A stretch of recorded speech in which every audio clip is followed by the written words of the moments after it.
G'day. This week it's all about setting yourself up in Sydney, most possibly one of the most expensive cities in the world, but it doesn't have to be. Now, you've only got two choices if you're camping. You can either camp in a place called Lane Cove National Park, which is a caravan park, or you can park over in Narrabeen, which is the northern beaches of Sydney. I chose to go to the northern beaches because that's my hometown anyway. And yeah, so if you play your cards right, you can manage to get it all reasonably not too expensive. I'll just show you this plane going overboard.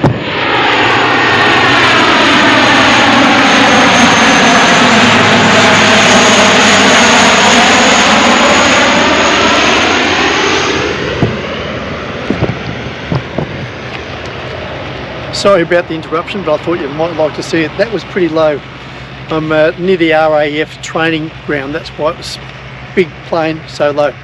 Anywho, back to my topic. Yeah, it doesn't have to be extortionately expensive. So if you base yourself in Narrabeen, you're looking at probably about $50 a night, and that's for the site. So yeah, you get some pretty good value there. That includes obviously electricity and water, hot showers, sort of unlimited. They've got a nice kitchen there. It's really well set out. It's great for the kids. The kids will love it. You can hire little go-karts. They've got a water spurter place there that's always spurting water and fills up with a little bucket and splashes and all that sort of stuff. So yeah, lots for the kids if you've got kids on board. Might be a great place to take them just to let everyone get all their energy out. Anywho, I'm starting to dribble on. So let's go.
Got to show you this random tip. Now it's probably not the right thing to do, but it's a way of saving a bit of money. So I'm at the refuse centre, or the tip, we used to call the tip, and I've just bought a cardboard box which I need to throw out anyway. Doesn't weigh too much, not too inconvenient. So when you drive in, you're actually driving in over the weighbridge, gives you a little digital readout, and then when I drive out it'll give me another digital readout, and they'll both be exactly the same because I've really dropped off no weight, so it'll be no cost to me, but I'll know exactly what my car weighs when it's fully loaded.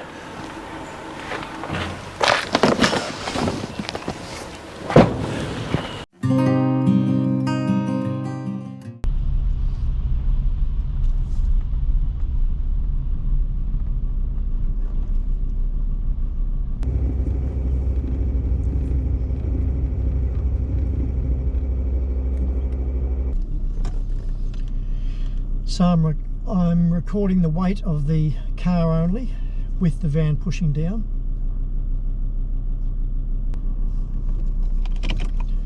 Now I'm recording the caravan with the weight of the caravan pushing on the car.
Well, it doesn't get much better than for camping in the burbs, just out of Sydney.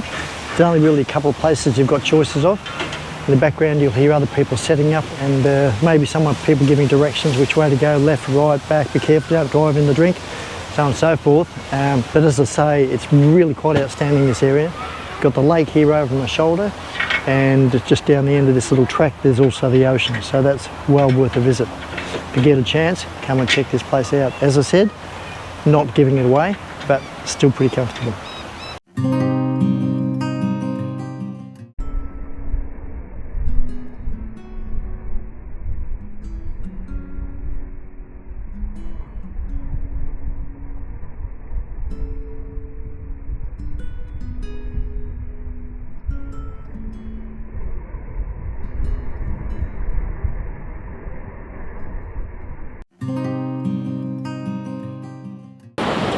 I'm on the beautiful Manly beach. I'm on the southern end, I think.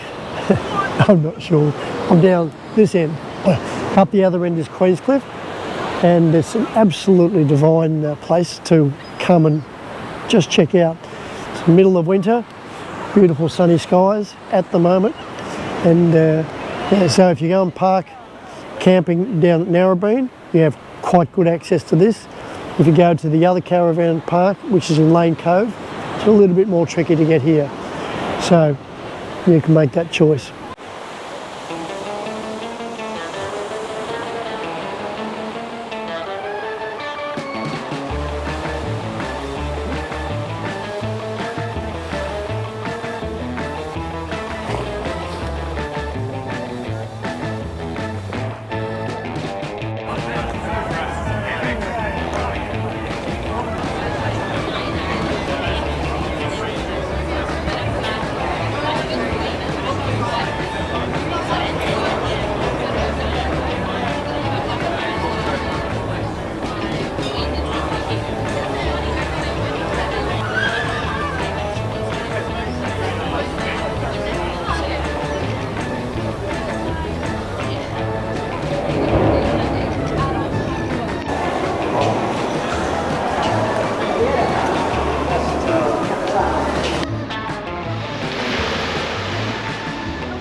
I'm at Manly Cove, just at the end of the beach, just on the south side, I think. I was going to show you a little bit more of Manly Wharf, but there's a lot of music going on, and that music's probably going to cut into my copyright.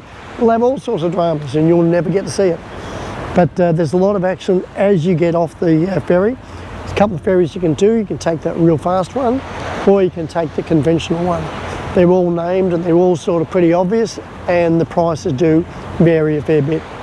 And if you've got an Opal card, because you got one while you're here in Sydney, you'll probably get a better deal and be a whole lot easier to manage it rather than just keep buying single tickets all over the place.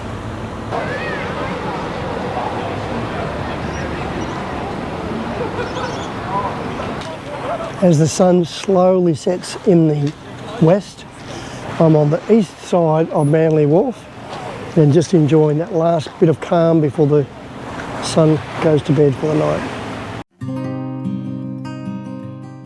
I want to show you this concept. It's called Park and Ride, and I found it a little bit complicated to set it up, but it's not too bad.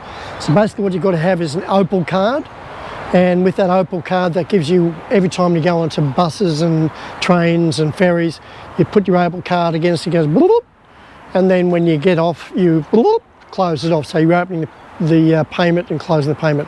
But with the Park and Ride, what you do is you link your Opal card, and you link your, from memory, you link your driver's license and all that sort of details, and you link your credit card just in case you run out of money on your Opal card, they want to get paid. So once all those three are linked, fingers crossed I've got it right, then you can go to any of the Park and Rides. Now the only catch, you have free parking. I think it's up to 18 hours. I shouldn't need that. But with the free parking, you are obliged to get onto public transport with your Opal card. So therefore they see, oh, okay, the person did want free parking, but they really did take public transport, so no problems. All right, so I've done the Park and Ride, I've signed up. Now I'm going to jump on the bus and go into the city. Basically going to go on to Manly and get the ferry, and I'll be bloop, my Opal card, bloop. In Paul we trust.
I'm going to attempt to take you on a walking tour, or part of it, around Sydney, a couple of the historical buildings. Now this one behind me is called Customs House, built in around about 1845, and went through sort of various changes right through into the early 1900s. Originally they had the British flag up there. It was then replaced with the Union Jack, and in fact now on the very roof it actually has the Indigenous flag as well. So it was here that all of the taxes were dealt with if you were going to export something out of Australia. So this is Macquarie Place. Now it's based on just up the road from Customs House. It used to be on a really pretty disgusting mangrove swamp, which is part of Tank Stream, which is all the waterway around this area. And just so you know, this was put here for a to acknowledge the arrival of the First Fleet. The street behind me, running along here, is called Bridge Street. Back in the day, it was called Bridge Street because there was literally a bridge that you would have to cross the Tank Stream, and I mentioned that earlier on. Tank Stream was the original water supply to Sydney. This whole area was called Church Hill. So I'm up on York Street and Grosvenor Street, I think. I'll give you a rough idea. You can get this map. And initially there was St Philip's here, which was an Anglican church. Since all that time it's been pulled down, and the latest one here is St Patrick's. That's a Catholic church. So it always remained. Now the thing is with this St Patrick's, it was basically, its denomination were rowdy Irish guys, and it was known as basically the Rowdy Irish Guys Church.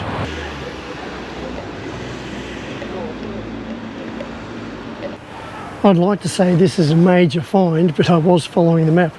But it looks awesome because basically what they've done is they've left all the facade of the back parts of these buildings as if you were literally walking in around about 1901. This is called Susanna Place, and as I said, it looks so good. So there it is behind me, the Harbour Bridge, and what I'm going to do is walk under it. You can actually walk up the stairs and get a bit of a look out, so check those both out.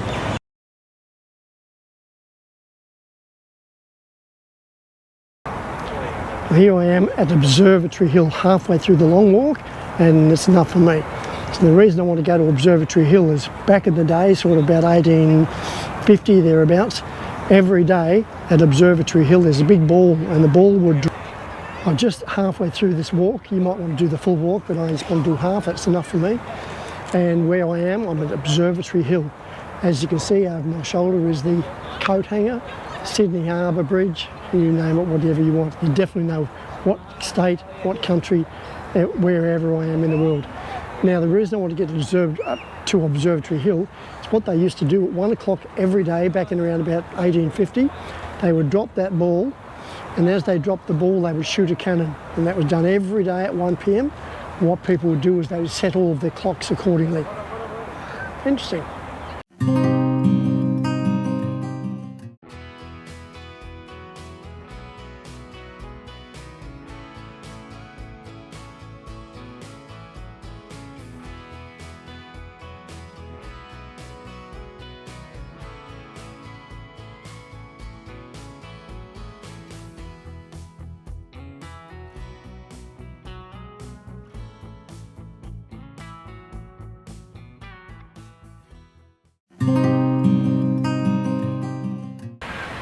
I'm at one of my favourite areas of the Northern Beaches.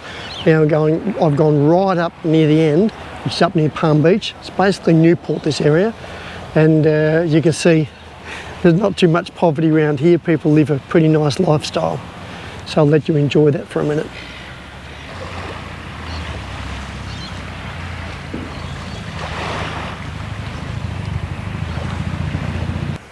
Now, if you look very carefully over my shoulder, I'm actually now at Summer Bay, which is where they film Home and Away. You drive right to the end of Palm Beach and pretty much across the road from the pub, right adjacent to the golf club, park there. Pretty expensive, but yeah, park there, and then you jaunt up towards the ocean and hopefully you might see them filming. Today, alas, maybe not. Now, I do apologise for the absolute diehards with Home and Away. Led to believe that's part of the set, and there's other parts of the set at the moment they're actually constructing. So as you can imagine, the real magic is done back in the film studios, so the chance of actually seeing any actors or any filming, etc. right here is somewhat remote, but I've done my best. Maybe I'll do a slow-mo for you running on the beach, but it's not the same, I know. Well, there it is, over my shoulder. Whew. Summer Bay, or we call it Palm Beach. You see the lighthouse at the very top? That's also indicative of being Home and Away's Summer Bay.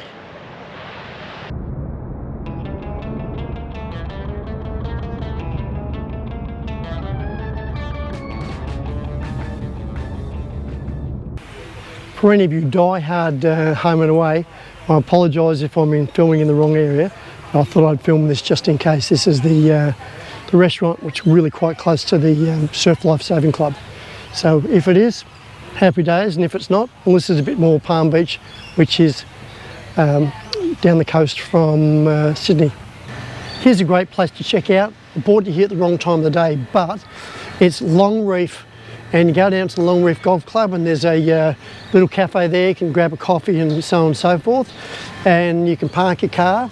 Everything's paid, you've got to pay around here, but park your car and then go for a really nice walk up the top, get a really fantastic view.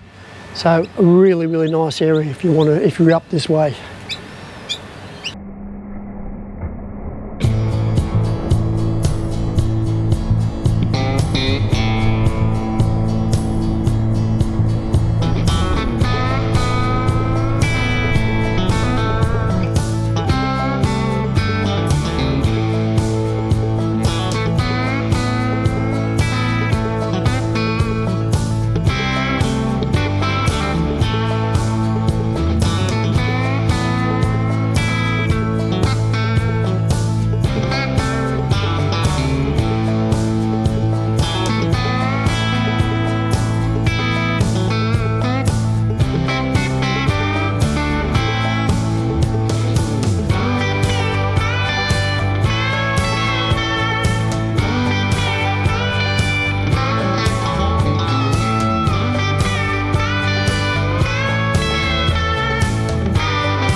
Well, there you have it. Hopefully this video has been useful to you, and you've got a couple of tips on if you're going to pop into Sydney, because if you're doing the big lap of Oz, you're bound to be wanting to call into Sydney to pick up some supplies, some things you can't get out in the middle of the country, and also if you wanted to check out some of the tourist destinations in Sydney. And again, hopefully I've given you a couple of hints on how not to spend money. Not necessarily to save, but instead of spending a lot of money, just spend as much money as you might need to. So if you found the video useful, helpful and or entertaining, please give it a thumbs up. If you think the video is worth sharing, that would be great. And until next time, this is Paul Will Drive, signing off.